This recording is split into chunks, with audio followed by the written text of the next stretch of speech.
Salve saudara-saudariku yang terkasih dalam Kristus.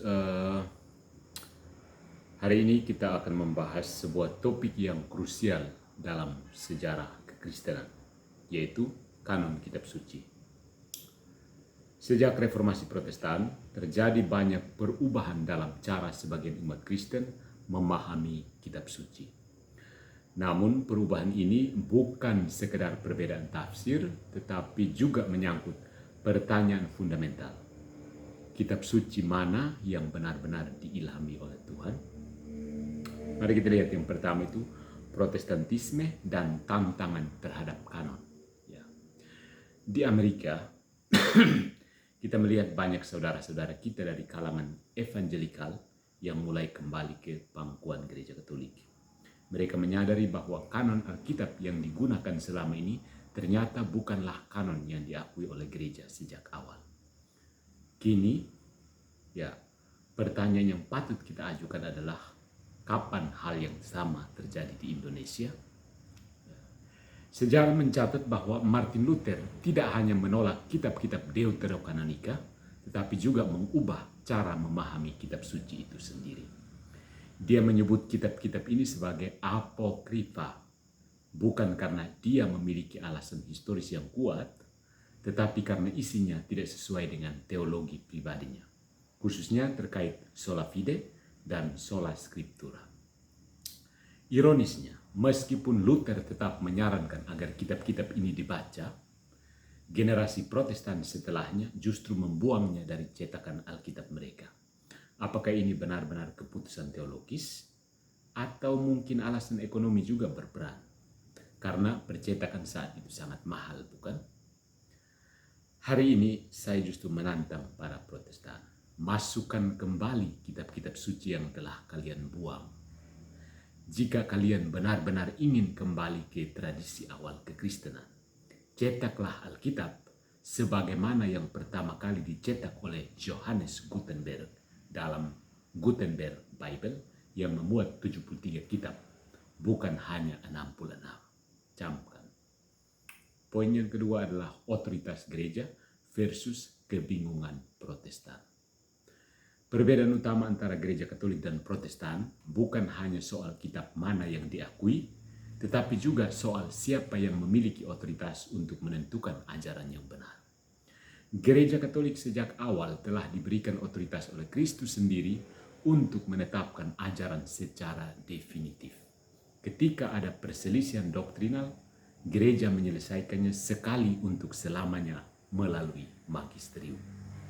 Sebaliknya, Protestantisme menolak otoritas ini sehingga perselisihan doktrinal tidak pernah selesai. Seorang Protestan bisa dengan bebas memilih di antara sekian banyak tafsir yang ada dan mempromosikan teologi yang sesuai dengan keinginannya. Inilah yang disebut dengan hairesis. Dalam bahasa Yunani berarti memilih, yaitu memilih ajaran yang paling cocok dengan pendapat pribadi lalu menyebarkannya kepada orang lain. Seringkali agar ajaran baru ini diterima, seseorang harus terlebih dahulu menyatakan bahwa gereja Kristus telah sesat. Mereka berkata, "Lihat, saya telah memulihkannya." Mereka mengklaim bahwa Roh Kudus tidak bekerja melalui para uskup dan pengganti para rasul, tetapi justru melalui diri mereka sendiri. Ironisnya, mereka menolak gagasan infalibilitas, tetapi bersikap seolah-olah mereka sendiri tidak mungkin tersesat. Nah, yang ketiga, relativisme yang bertentangan dengan diri sendiri.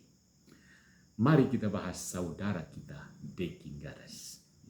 DN adalah contoh sempurna dari inkonsistensi teologi Protestan. Dia menolak otoritas gereja dengan alasan bahwa setiap orang berhak menafsirkan kitab suci sendiri.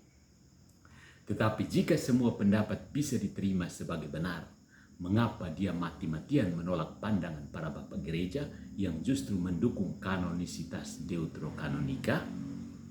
Bukankah ini bukti bahwa relativisme Protestan itu self-refuting, bertentangan dengan dirinya sendiri?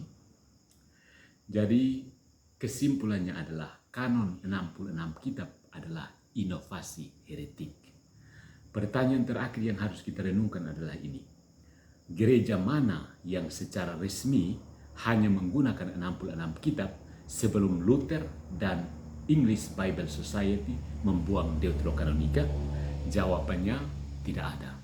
Ya.